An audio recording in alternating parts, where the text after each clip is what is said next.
إن الله اشترى من المؤمنين أنفسهم وأموالهم بأن لهم الجنة يقاتلون في سبيل الله فيقتلون ويقتلون وعدا عليه حقا في التوراة والإنجيل والقرآن ومن أوفى بعهده من الله فاستبشروا ببيعكم الذي بايعتم به وذلك هو الفوز العظيم۔ حقیقت یہ ہے کہ اللہ نے مومنوں سے ان کے نفس اور ان کے مال جنت کے بدلے خرید لیے ہیں۔ وہ اللہ کی راہ میں لڑتے اور مارتے اور مرتے ہیں، ان سے جنت کا وعدہ اللہ کے ذمے ایک پختہ وعدہ ہے تورات اور انجیل اور قرآن میں۔ اور کون ہے جو اللہ سے بڑھ کر اپنے عہد کا پورا کرنے والا ہو؟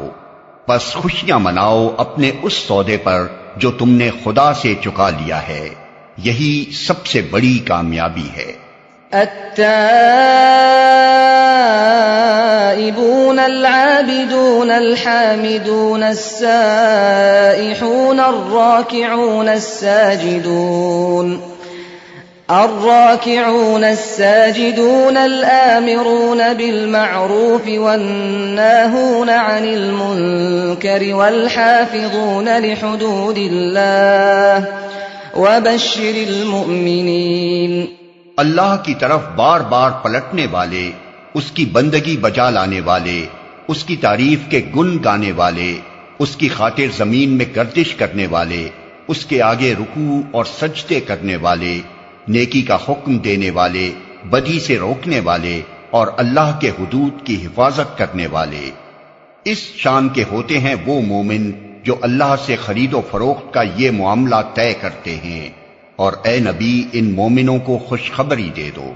ما كان للنبي والذين آمنوا أن يستغفروا للمشركين ولو كانوا أولي قربى من بعد ما تبين لهم أنهم أصحاب الجحيم۔ نبی کو اور ان لوگوں کو جو ایمان لائے ہیں زیبا نہیں ہے کہ مشرکوں کے لیے مغفرت کی دعا کریں، چاہے وہ ان کے رشتہ دار ہی کیوں نہ ہوں، جبکہ ان پر یہ بات کھل چکی ہے کہ وہ جہنم کے مستحق ہیں۔ وما كان استغفار إبراهيم لأبيه إلا عن موعدة وعدها إياه فلما تبين له أنه عدو لله تبرأ منه إن إبراهيم لأواه حليم۔ ابراہیم نے اپنے باپ کے لیے جو دعائے مغفرت کی تھی وہ تو اس وعدے کی وجہ سے تھی جو اس نے اپنے باپ سے کیا تھا، مگر جب اس پر یہ بات کھل گئی کہ اس کا باپ خدا کا دشمن ہے تو وہ اس سے بیزار ہو گیا۔ حق یہ ہے کہ ابراہیم بڑا رقیق القلب و خدا ترس اور بردبار آدمی تھا۔ وما كان الله ليضل قوما بعد إذ هداهم حتى يبين لهم ما يتقون إن الله بكل شيء عليم۔ اللہ کا یہ طریقہ نہیں ہے کہ لوگوں کو ہدایت دینے کے بعد پھر گمراہی میں مبتلا کرے جب تک کہ انہیں صاف صاف بتا نہ دے کہ انہیں کن چیزوں سے بچنا چاہیے۔ در حقیقت اللہ ہر چیز کا علم رکھتا ہے۔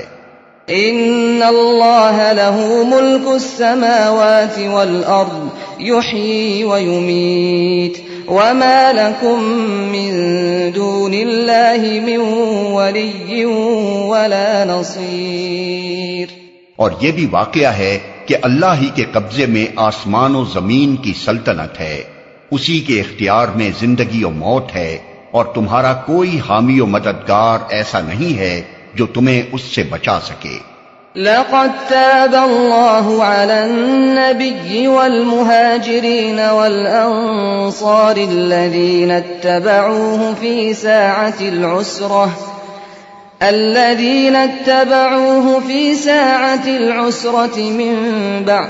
من بعد ما كاد يزيغ قلوب فريق منهم ثم تاب عليهم إنه بهم رؤوف رحيم۔